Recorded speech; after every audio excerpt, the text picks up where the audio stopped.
Warahmatullahi wabarakatuh.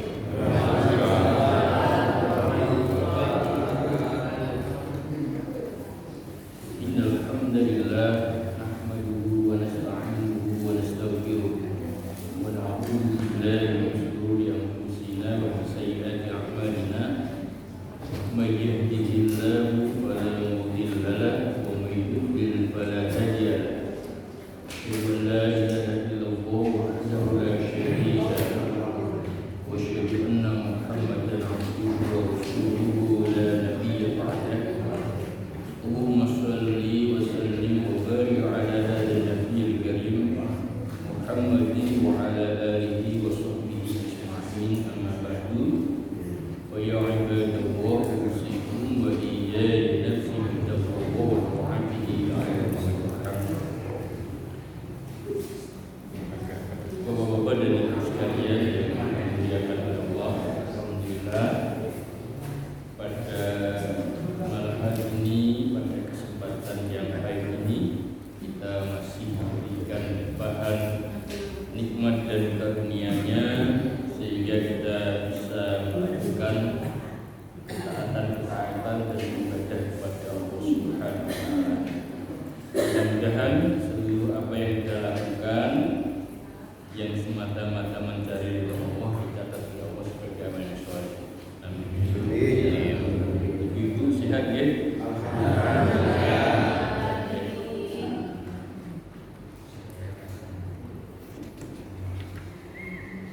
Pagi ini sholat subuh tadi itu yang pulang paling terakhir siapa?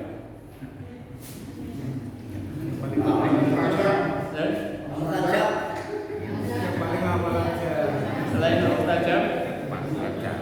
Oh, biasanya Pak Adil lah. Pak Adil lah biasanya. Ini Pak.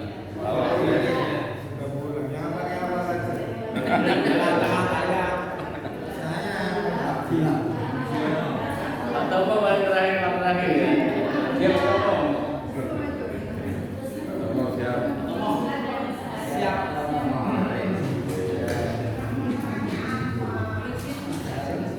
Ini kocak ya.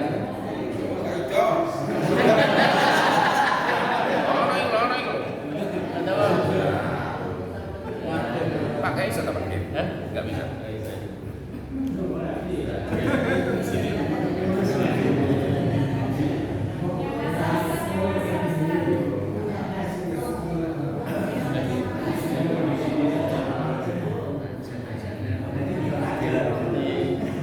Saya lihat ini Pak Agus betul sakit ini hadir ya.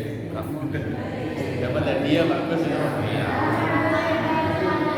Ya dia yang kayak tadi. Alhamdulillah.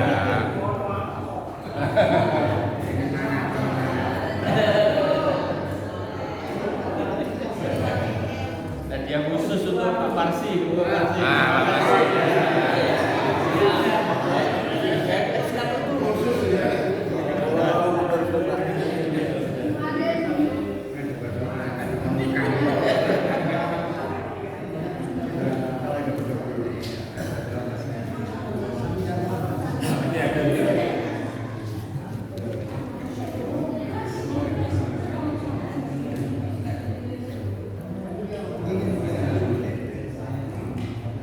Bapak-bapak dan ibu sekalian,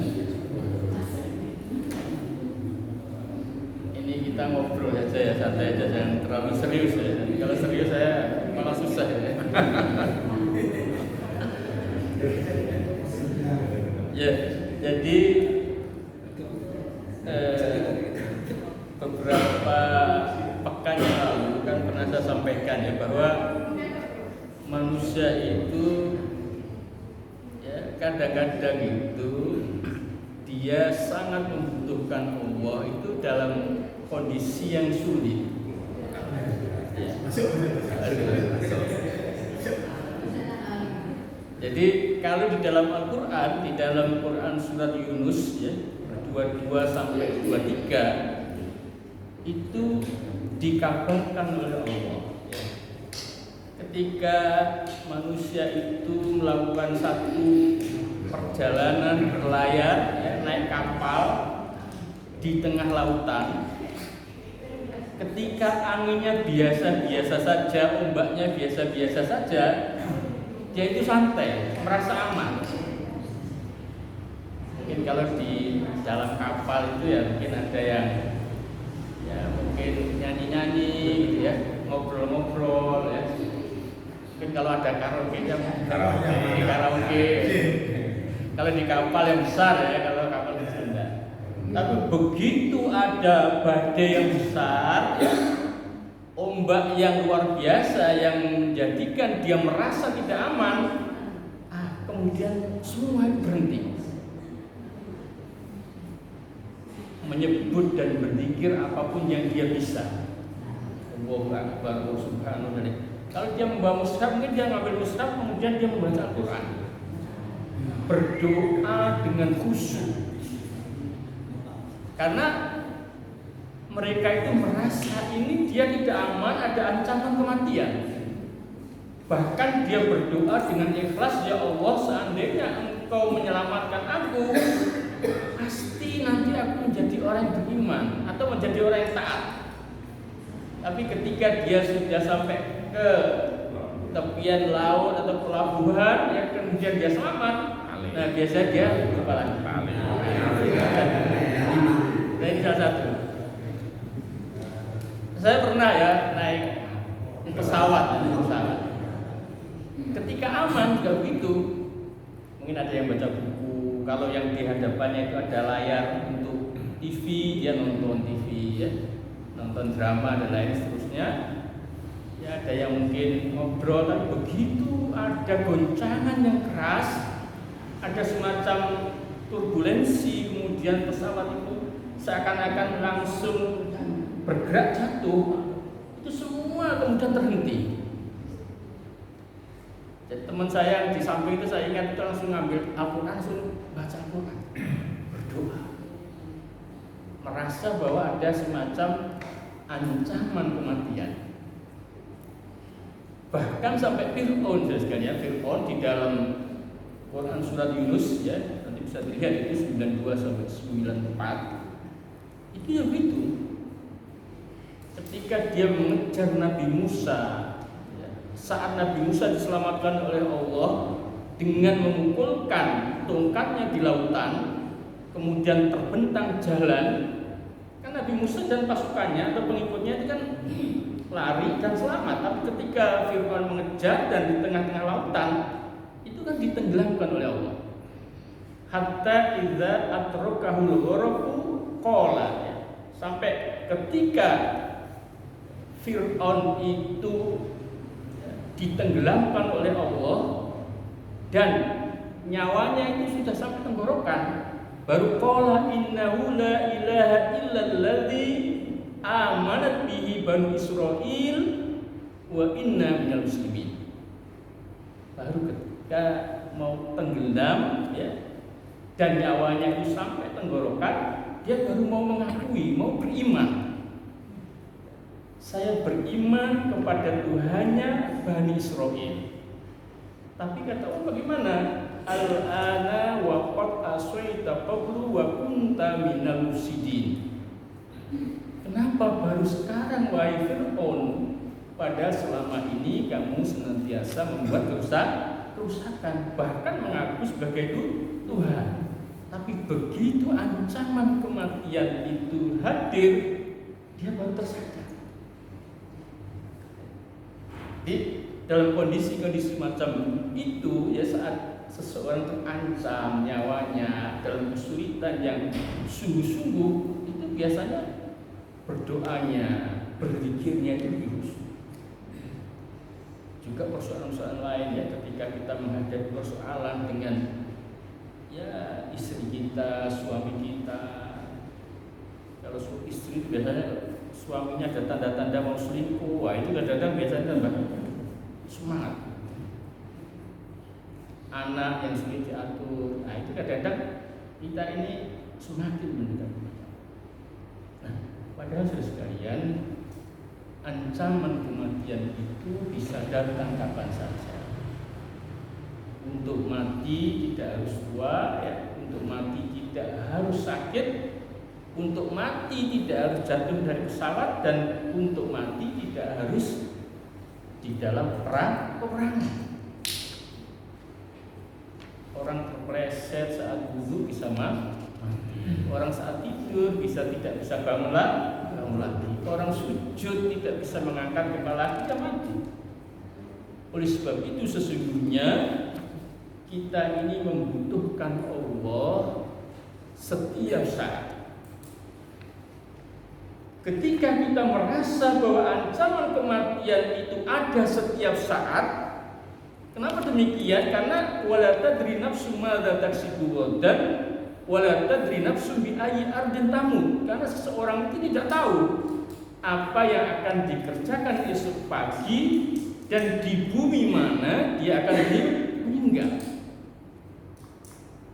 Siapa yang bisa menjamin bahwa kita bisa hidup sampai esok pagi? Tidak ada. Artinya apa? Bahwa ancaman kematian itu bisa datang kapan saja. Sehingga kita ini membutuhkan Allah setiap saat. Nah, oleh sebab itu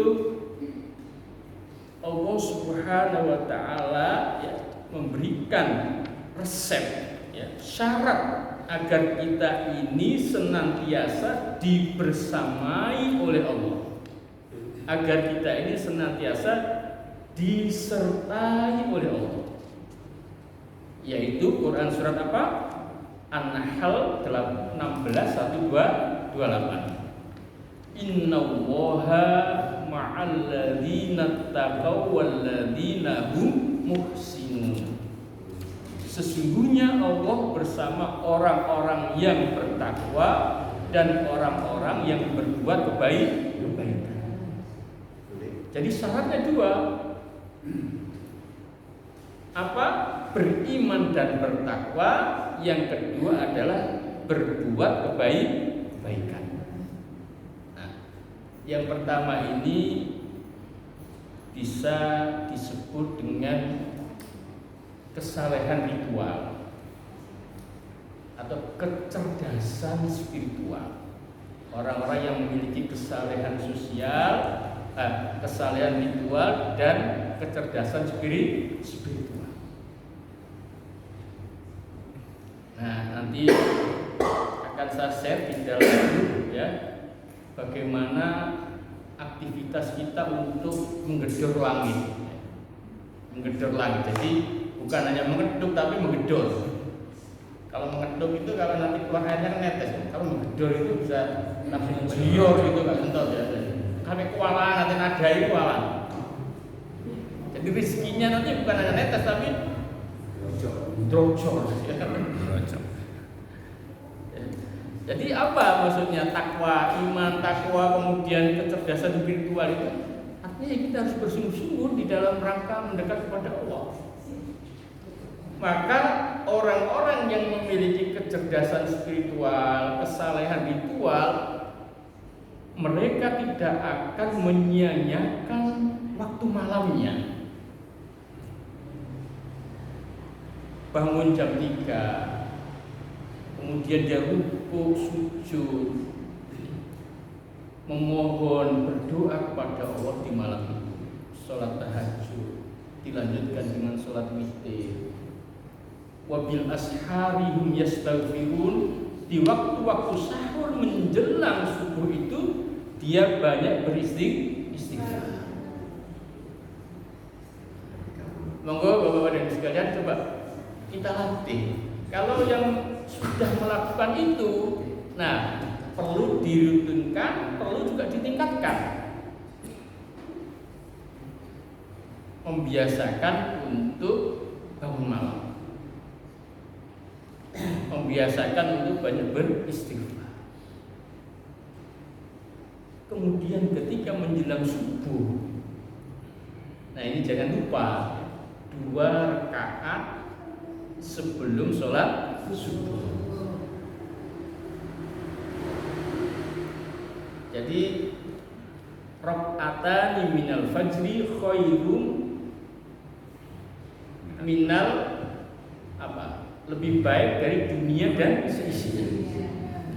Ini 2 rakaat subuh ini atau 2 rakaat sholat fajar atau sholat sunnah sebelum subuh itu nilainya lebih baik daripada dunia dan seisinya.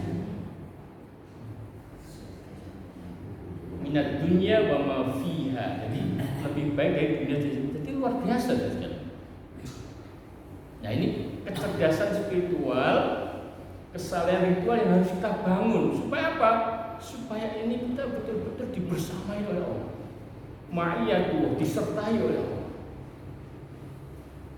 Mungkin ibu sudah merasa ringan, tapi kalau kita tidak upayakan, ya bisa-bisa lepas. Kemudian sholat subuh berjamaah. Nah, ini luar biasa.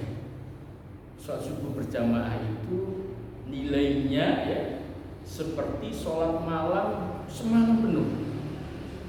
Sholat subuh berjamaah.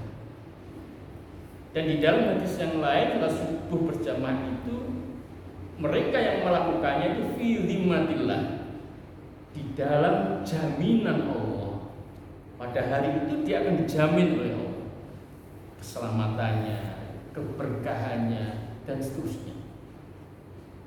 Baru kemudian dilanjutkan zikir pagi, kemudian membaca istighfar, sholawat, nanti matahari naik sedikit, sholat duha, dan seterusnya. Ini dalam rangka apa? Sebenarnya dalam membangun kedekatan dengan Allah agar kita ini senantiasa disertai oleh Allah. Ini satu, belum cukup. Nah, kesalahan ritual ini ya, ini harus bermuara pada kesalahan sosial. Jadi orang yang memiliki ritual yang baik sesungguhnya atau seharusnya dia juga harus memiliki akhlak yang baik. Dan di antara akhlak yang baik itu juga kesalehan sosial.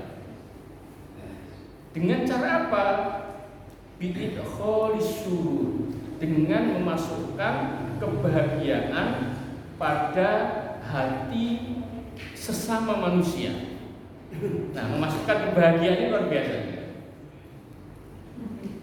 Dadekno wong seneng. Nah, ini luar biasa.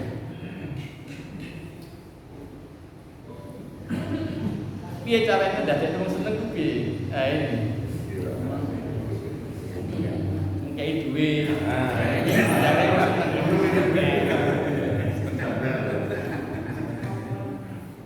Uang terus terang ya.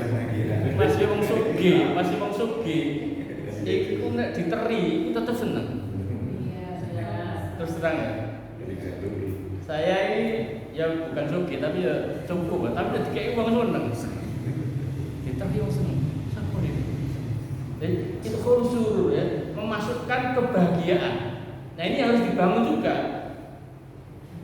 Sehingga yang pernah saya baca ya, ulama-ulama ya, sekelas misalnya Jalaluddin Al-Mahalli. Nah, kalau jenengan pernah membaca atau mendengar tafsir Jalalain ya, tafsir Jalalain itu kan dikarang oleh 2 orang Jalaluddin. Jalaluddin Al-Mahalli wa Jalaluddin As-Suyuti ya, sehingga disebut tafsir Jalalain. Nah, Jalaluddin Al-Mahalli itu memiliki kebiasaan menolong orang-orang tua. Ya, termasuk janda-janda tua ya, jadi kan tua kan janda. Bapak-bapak seringkali kan menolong janda-janda muda, ini dari janda-janda tua. Kalau nolong janda-janda tua itu biasanya memang ikhlas nolongnya. Janda-janda muda itu kan dalam tanda kutip di Mas Ento ada maksud. Nah, ini janda-janda tua. Janda-janda tua yang sendirian itu ditolong. Kadang-kadang dibersihkan rumahnya. Ini ulama ya, ulama. Kemudian disiapkan makanannya. Bahkan satu ketika dia harus membelikan kebutuhannya ke pasar. Nah, ini dalam rangka apa? Ilkhul surur, memasukkan kebahagiaan. Satu ketika Jalaluddin Al-Mahali ini sedang mengajar, ya, mungkin seperti begini, ini tiba-tiba ada seorang janda tua atau orang yang tua itu minta tolong untuk dibelikan minyak zaitun ke pasar. Hanya dia ngajar ditinggal. Karena apa? Karena memenuhi kebutuhan orang tua tersebut untuk memberikan minyak zaitun. Nah, santrinya tanya, wahai Syekh, kenapa engkau tinggalkan ngaji hanya untuk memenuhi kebutuhan si wanita tua itu? Apa kata beliau? Kebahagiaan yang dia rasakan jauh lebih besar dari mungkin kebahagiaan yang kamu rasakan. Ini luar biasa. Ketok ya, dohirnya, oh dia alim, dia ngajar, mesti pahalanya besar iya. Tapi bahwa memasukkan kebahagiaan pada orang tua tadi itu jauh lebih besar. Bahkan beliau mengatakan orang yang berilmu, ya, dan dia mengajar itu bisa jadi punya, atau maksudnya penyakitnya itu banyak. Ya, penyakitnya banyak itu apa ya? Mungkin ada keinginan untuk dipuji, ada keinginan untuk dianggap dia orang alim, ya. Ada niatan mungkin untuk dihormati. Saya kan orang alim, tolong dong saya dihormati. Kalau diundang ya ditempatkan di tempat yang depan. Bisa jadi adanya seperti itu. Sehingga rahmat Allah itu seringkali datang karena pekerjaan-pekerjaan semacam ini. Jangan sampai kita kemudian dikenal sebagai ahli ilmu, ahli ibadah, tapi secara sosial, ya, secara kemanusiaan itu justru kita tidak memiliki itu. Ini yang berbahaya saudara. Ini kisah nyata ya, yang dikisahkan oleh Ramadan Al-Buti. Ramadan Al-Buti ini ulama dari Suriah. Dia termasuk ulama yang dikagumi oleh ulama-ulama dunia. Satu ketika dia bercerita.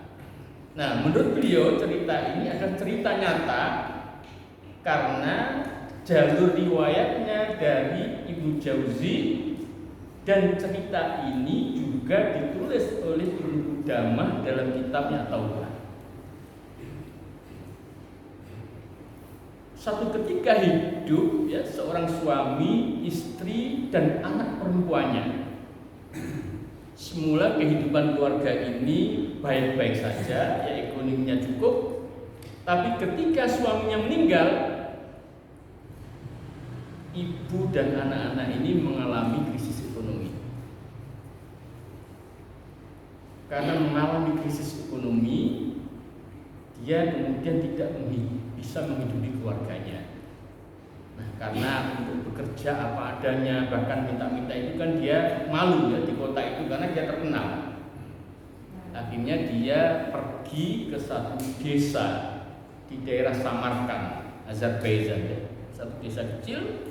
Maksudnya apa?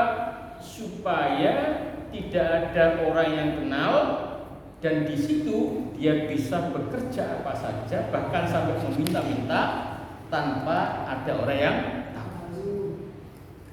Nah, kemudian diajaknya putri-putrinya, ya, kemudian di satu tempat itu anak-anaknya dititipkan di masjid.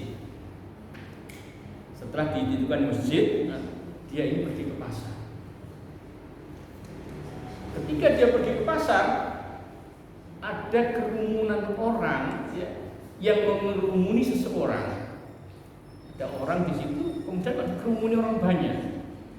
Dia cari tahu siapa itu. Oh, dia tokoh agama di desa itu. Dia ulama. Ini kata Ramadan Al-Buti. Karena dia ulama atau tokoh agama, nah ibu-ibu ini memberanikan diri untuk mendekat. Kemudian dicerita, wahai fulan atau wahai syekh, wahai ustaz, saya ini keturunan Rasulullah. Nasab saya tersambung kepada Ali karramahu wajhah. Jadi nasabnya ini tersambung ke Ali. Cerita saya ini ya, ditimpa kemiskinan, ya, saya membawa anak-anak saya titipkan ke masjid. Bisakah saya mendapat sesuatu yang untuk kita makan, untuk saya makan? Nah, ulama ini tidak langsung menolong, tapi dia tanya, hal laki bayyinah ala dzalik, apakah kamu punya bukti atas yang kamu sampaikan tadi bahwa kamu adalah keturunan Rasulullah? Dia bingung. Karena apa? Karena memang dia tinggal atau dia datang di daerah yang tidak seorang pun yang kenal. Ketika dia diminta bukti, dia tidak bisa. Akhirnya tokoh agama atau ulama tadi berpaling pergi, tidak menolong, dan perempuan ini kembali dengan rasa kecewa. Karena dia tidak ditolong. Nah, ketika dia pulang, dia melihat juga ada orang yang dikerubuti orang juga. Dia cari tahu, ternyata ini adalah orang Majusi. Orang Majusi itu adalah orang yang menyembah api, ya, orang yang tidak beriman, tapi dia kaya raya. Perempuan itu menghadap kepada orang Majusi. Dia sampaikan, ya, sebagaimana yang disampaikan kepada tokoh agama tadi, ulama di desa itu, ya, bahwa dia membutuhkan sesuatu untuk menolong dirinya dan anaknya. Orang Majusi ini kemudian menyuruh pembantu-pembantunya untuk menjemput anak-anaknya. Dijemput anak-anaknya, dibawa ke rumahnya, diberikan baju yang terbaik, diberi makan. Perempuan yang cerita, saya dihormati layaknya tamu yang terhormat. Luar biasa. Nah, pada malamnya ulama ini tadi bermimpi kiamat datang. Ketika kiamat datang, di padang mahsyar, orang yang berdesak-desakan mencari Rasulullah, menuju Rasulullah untuk meminta syafaat. Tokoh agama ini, ulama ini juga sama, dia berdesak-desakan juga menuju kepada baginda Rasulullah. Ketika sudah sampai, orang ini juga mengatakan kepada Rasulullah, ya Rasulullah, wahai baginda Nabi, engkau sudah melihat keadaan saya juga meminta syafaat, saya ini umatmu. Nah, apa kata Rasulullah? Hal laka bayyinah, apakah kamu punya bukti bahwa kamu adalah umatku? Rasul kemudian berpaling dan dia kemudian terbangun. Nah, ketika dia terbangun, dia tersadar. Maka dia mencari di mana perempuan itu. Cari terus menerus sampai tahu, ya, bahwa perempuan itu ternyata ada di rumahnya Majusi. Diketuk rumahnya, diketuk sampai orang Majusi ini keluar. Ada apa? Apakah perempuan yang nasabnya sampai Rasulullah itu ada di rumahmu? Oh iya. Kenapa? Berikan saya. Kata orang Majusi, jangan, tidak bisa. Tolong berikan saya, nanti akan saya beri 1000 dinar. Oh, tidak bisa. Sampai dia memaksa, ya, agar orang Majusi itu diberikan kepada ulama tadi. Tapi dia tetap tidak boleh. Kenapa tidak boleh? Kata orang Majusi itu, berkah yang seharusnya kamu terima itu menjadi milikku. Karena sebelum malam berakhir, saya ini dan keluarga saya sudah masuk Islam. Sudah masuk Islam. Nah, kata Ramadan Al-Buti, apa penyebab hidayah yang turun kepada Majusi itu? Kata beliau, rasa kasih sayang sesama manusia. Jadi rasa kasih sayang sesama manusia itulah merupakan salah satu pintu rahmat Allah. Ar-Rahimuna yarhamuhumullah. Orang-orang yang memiliki kasih sayang kepada manusia, ya, dia akan dikasihi oleh Allah. Man la yarham la yurham. Seseorang yang tidak memiliki kasih sayang, maka tidak akan mendapat kasih sayang dari Allah. Ini sekali maksud saya, bahwa di antara kunci pertolongan Allah, hidayah Allah, dan Allah menyertai hambanya itu, yaitu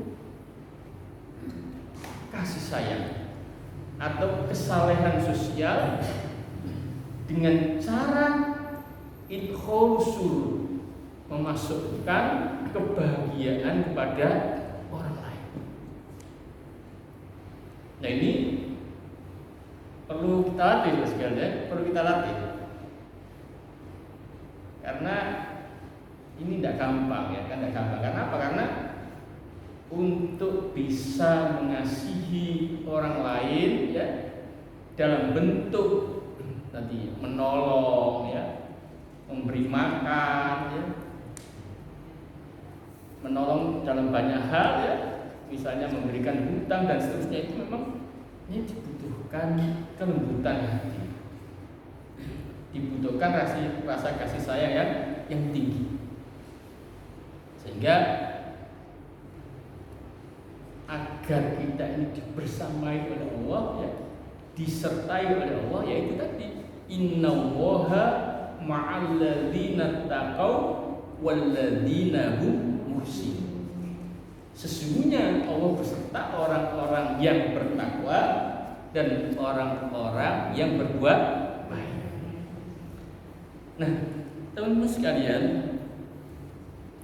apa maknanya disertai oleh Allah? Beserta Allah artinya kita selalu ingat Allah. Kita senantiasa berzikir kepada beserta Allah artinya kita selalu menjaga keimanan kita. Beserta Allah artinya kita juga berusaha menjaga keikhlasan di dalam beramal. Beserta Allah, ya, artinya juga ketika kita itu mendapat ujian dengan sakit misalnya, itu adalah wujud dari cinta Allah. Kenapa? Karena dengan diberi sakit itu, ya, misalnya di dalam Quran surat As-Sajdah itu, Allah akan memberikan ujian yang ringan, ya, sebelum ujian yang berat, agar dia itu kembali. Artinya ketika diberikan ujian itu sebenarnya Allah ini mengingatkan supaya dia ini lebih dekat kepada Allah. Sebelum nanti, ya, kalau itu diteruskan dalam kondisi yang tidak baik itu, nanti ada namanya ujian yang lebih besar, yaitu azab. Walanudhiqannahum minal azabil adna dunal azabil akbar la'allahum yarji'un. Kata begitu. Pasti nanti aku akan berikan satu azab yang ringan sebelum azab yang besar, agar dengan azab yang ringan itu segera kita ini menyadari dan kita kembali kepada jalan yang lurus. Itu kalau kita merasa dekat dengan Allah.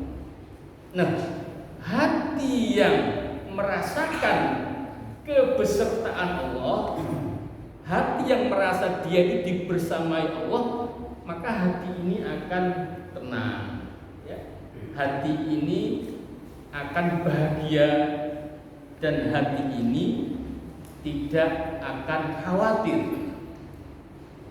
tidak akan cemas. Karena apa? Karena dia yakin disertai oleh Allah, dibersamai oleh Allah, nanti insya Allah ya, akan diridhoi, akan dicintai dan akan ditolong.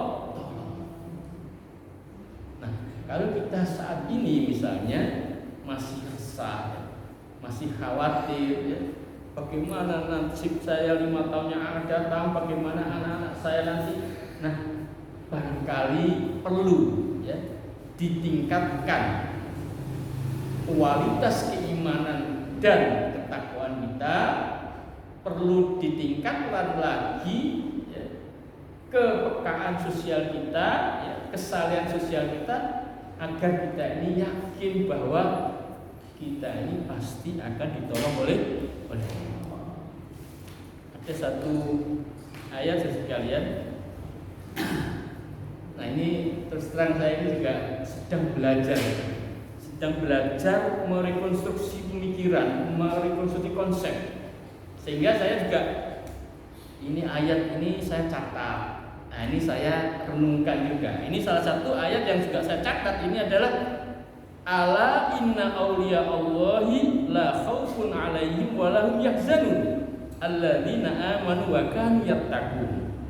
Ingatlah sesungguhnya kekasih-kekasih Allah itu tidak ada rasa takut pada mereka dan mereka tidak bersedih hati. Siapa wali-wali Allah itu? Yaitu orang-orang yang beriman dan senantiasa bertakwa.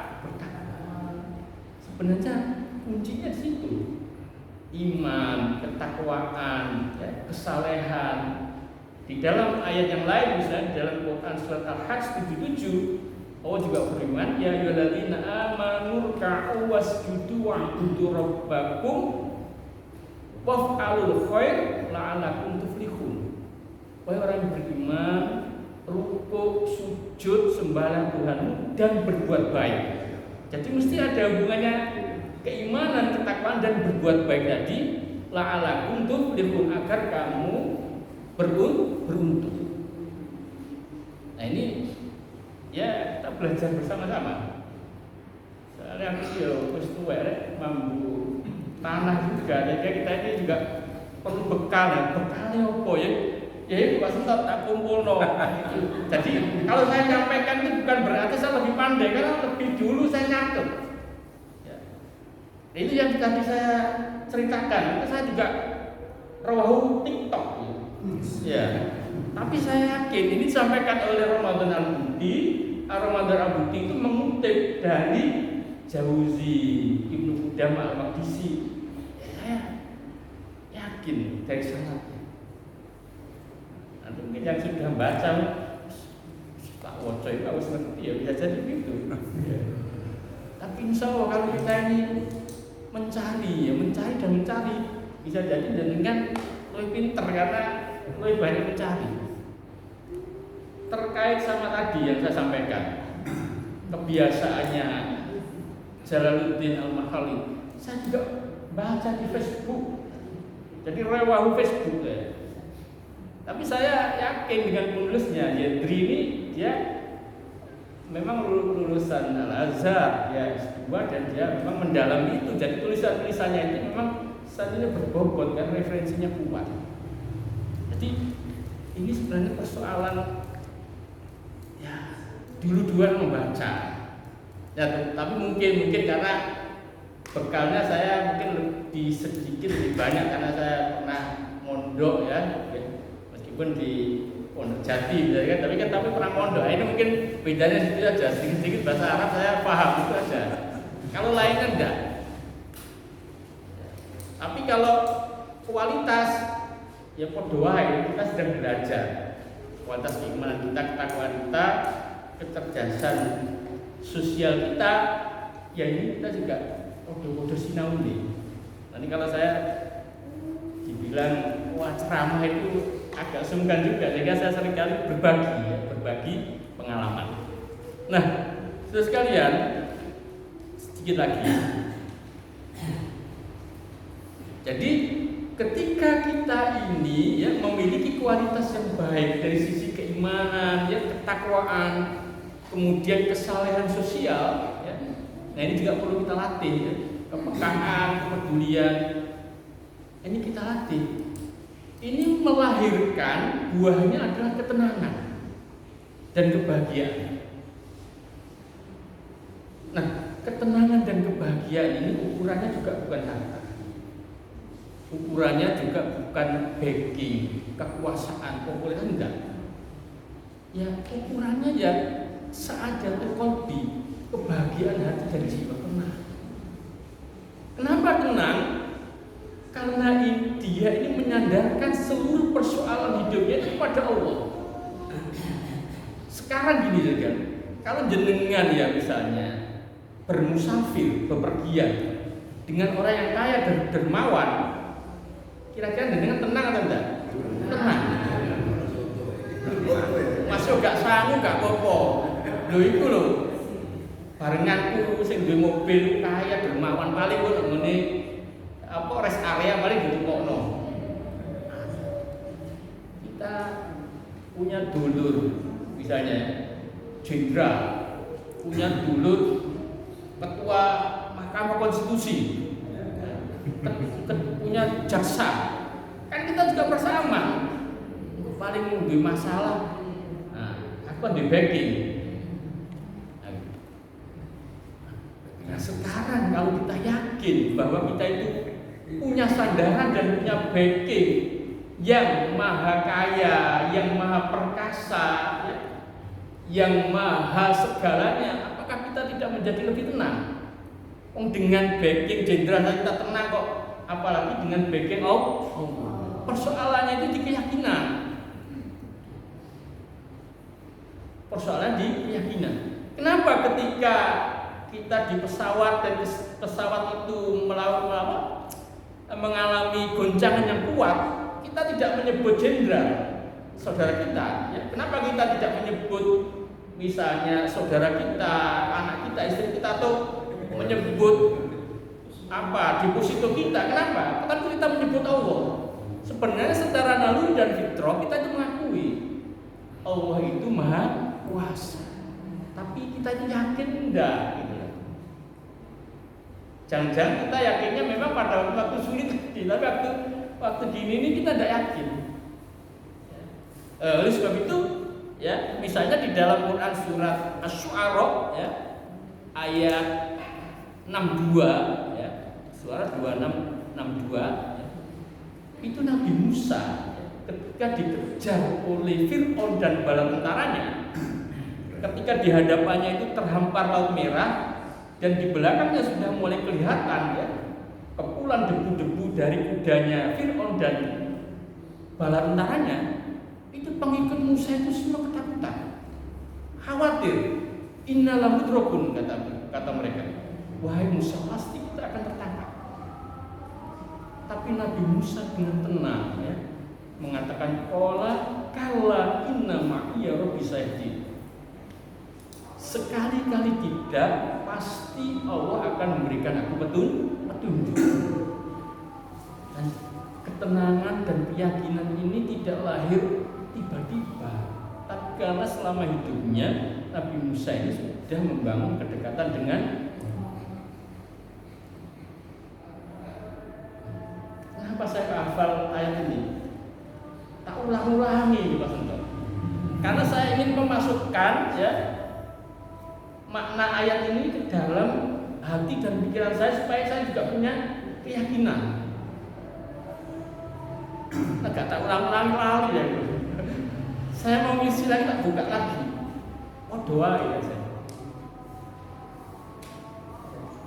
Jadi kalau sekali-kali tidak, inna ma'iya rabbi, sesungguhnya Tuhan itu besertaku. Nah, besertaku inilah yang saya jadikan kata kunci bahwa kita ini membutuhkan kebesertaan Allah. Inna ma'iya Rabbi, karena Allah besertaku, pasti Allah akan menolongmu. Fa'auhayna ila Musa anirib bi ashal bakar, kemudian Allah memberikan wahyu kepada Nabi Musa untuk memukulkan tongkatnya kepada lautan. Nah ini yang perlu kita latih ya, yang perlu kita tingkatkan itu keyakinan. Bagaimana caranya ya mendekat kepada Allah dan terus sambil kita yakinkan. Mudah-mudahan tadi beberapa ayat yang saya sampaikan dicatat, tadi direnungkan. Kalau tidak gitu lupa lagi. Sekarang mungkin ada sing manggut pulang nanti lupa lagi. Tapi nggak apa-apa, itu harus diulangi ya.